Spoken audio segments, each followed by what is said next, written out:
اولاد کے لیے بھی ہمیں قرآن و سنت میں دعائیں سکھائی گئی ہیں اور ان کا بھی اہتمام کرنا چاہیے.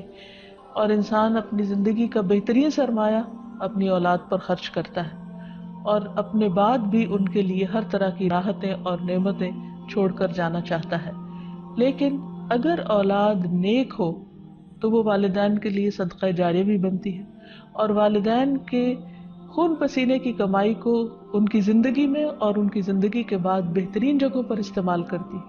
لیکن اگر اولاد بگڑی ہوئی ہو تو زندگی میں بھی انسان کے لیے اذیت اور عذاب ہے اور بعد میں بھی اس کے مال کو ضائع کرنے والی ہوتی ہے اور اس کے لیے بدنامی کا سبب بنتی ہے.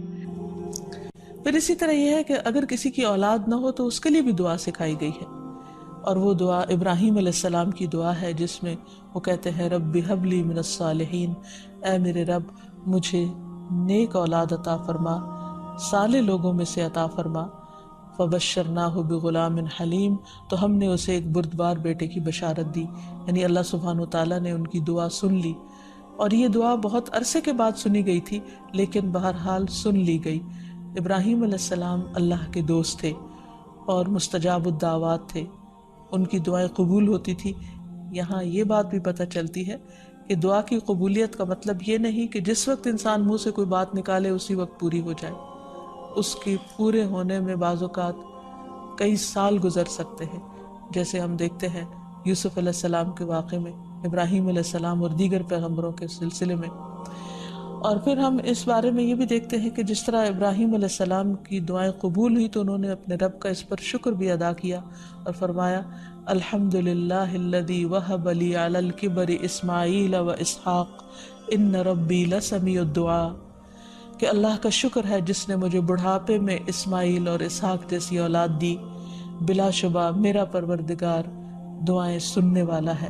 اس لیے اولاد کی طرف سے کبھی بھی مایوس نہیں ہونا چاہیے، نہ ہونے کی شکل میں بھی اور ہونے کے بعد ان کی نیکی اور خیر اور بھلائی کے سلسلے میں بھی.